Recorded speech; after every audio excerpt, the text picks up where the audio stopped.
뜻대로 안 풀리거나 실패했을 때 낭패라고 합니다. 낭패라는 단어는 중국의 옛날 설화에서 유래합니다. 한자는 일이낭, 일이패입니다. 낭이란 일이는 앞다리만 있고 뒷다리는 없습니다. 패라는 일리는 앞다리는 없지만 뒷다리는 있습니다. 이 두 마리의 일리는 서로의 부족한 점을 보충해가면서 사이좋게 지냈습니다. 하지만 의견이 맞지 않아서 싸우기라도 하면 협조 관계가 깨집니다. 각자의 부족한 점만 남아서 죽을 고생을 하기 마련입니다. 낭패입니다. 낭패라는 단어는 이 때문에 생겨났습니다. 관등성명은 군대에서의 일상용어입니다. 관등의 의미 확인해 보겠습니다. 한자는 벼슬관 등급 등자입니다. 부대 내에서의 직책과 계급이 관등입니다. 보통 군에서는 관등성명을 말할 때 보직을 빼고 계급과 이름만 말합니다. 관등성명은 군의 전유물은 아닙니다. 경찰 및 모든 공무원이 다 관등성명의 대상자입니다. 신기는 우리에게 친숙한 단어이지만 왠지 무서운 느낌을 주는 독특한 한자어입니다. 흥미로운 한자어 신기를 한번 검토해 보겠습니다. 신기의 국어사전의 정의는 불가사 이하농기라고 되어 있습니다. 틀린 말은 아니지만 너무 밋밋한 정의입니다. 신기라는 단어의 의미가 실감이 전혀 안 납니다.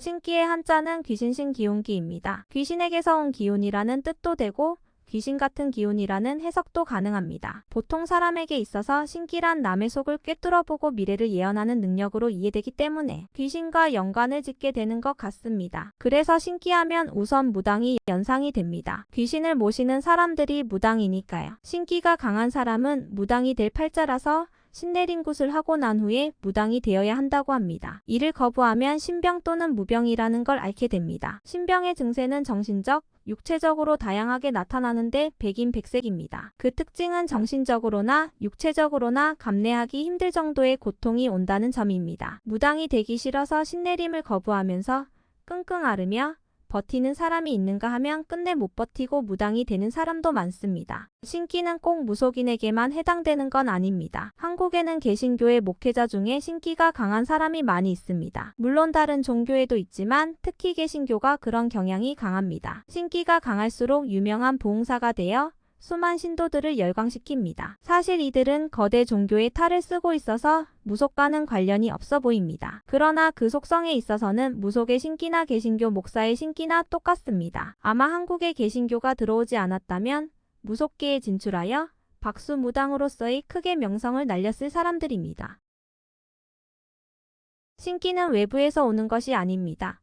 인간이라면 누구나 가지고 있는 것으로서 본능 중에 하나입니다. 신기가 없는 사람은 표출이 안 됐을 뿐 누구나 잠재적으로 가지고 있습니다. 즉 사람은 누구나 남의 속을 꿰뚫어 볼 수도 있고 미래를 아는 능력이 잠재되어 있다는 뜻입니다. 신기는 마치 외부에서 어떤 인격이 영향력을 행사하는 것처럼 느껴집니다. 그러나 속지 마세요. 다 나의 내부에서 표출된 것입니다. 이 점을 확실하게 인식하는 것이 중요합니다. 강한 신기를 느끼며 고민하는 사람들은 나를 통제하려는 이 기운이 외부에서 온 것이 아니고 나의 내부에서 나온 것이라는 사실을 확인하는 순간부터 마음이 편안해집니다. 아마 신기에 관한 고민은 80%쯤은 즉석에서 사라질 겁니다. 남의 속을 알게 되고 미래가 보이더라도 신기를 의식하지 말고 담담하게 사는 것이 중요합니다. 신기는 사람이라면 누구나 가지고 있는 것이므로 나만 특별하다고 생각할 필요가 없습니다. 신기가 작동하던지 말던지 무신경하게 살다 보면 신기는 희미해지면서 알게 모르게 잊혀져 갑니다. 그러나 신기를 문제 삼아 도망치려 하거나 떨구려고 하면 신기의 노예가 되어 마침내는 무속인이 되어버리고 맙니다. 물론 무속인이 되는 것이 꼭 나쁜 것은 아닙니다. 무속인이 되는 걸 좋아하고 즐겁게 감내할 수 있다면 그것도 세상을 살아가는 한 장면이 될 것입니다. 마지막으로 신기는 아주 중요한 특징이 있습니다. 사람은 어느 한쪽으로 기운이 쏠리면 다른 쪽이 약해져서 그 취약성이 드러나게 됩니다. 그러므로 신기로 인한 예언 능력이 아주 뛰어난 사람은 대중들에게 큰 무당 혹은 위대한 성직자로 추앙을 받지만 그 뒷면에는 심신의 부작용이 발생하는 경우가 많습니다. 그 이유는 몸의 기운이 신기 쪽으로만 지나치게 몰입이 되어 심신의 균형이 깨졌기 때문입니다. 따라서 다른 부분은 취약해져서 정서불안이 되거나 몸이 약해지거나 하는 부작용이 나타나게 되는 것입니다. 신기를 인간이 가진 본능의 하나로 인식하고 담담하게 받아들인다면 신기로 인한 고민과 고통은 부지불식간에 사라질 것입니다. 심상은 원래 춘추전국시대 길이를 재는 단위였습니다. 심은 8자를 의미합니다. 상은 16자를 의미합니다. 만약 심과 상으로 땅을 잰다면 불과 한 2평의 좁은 면적이 됩니다. 춘추전국시대는 수십 개국이 난립하면서 땅을 뺏고 뺏기면서 각축을 벌이던 시대입니다. 땅이 그만큼 중요하지만 그래도 심상 정도의 아주 작은 땅은 대수롭지 않게 여겼습니다. 그러므로 심상하다 하면 별거 아니다라는 의미입니다. 심상하지 않다고 하면 아주 중요한 것이 됩니다. 대수롭지 않다라는 의미의 심상하다라는 말은 사전에만 있을 뿐 전혀 사용되지 않습니다. 심상하지 않다라는 표현은 변형되어 심상치 않다라는 굳어진 표현의 형태로만 말해지고 있습니다.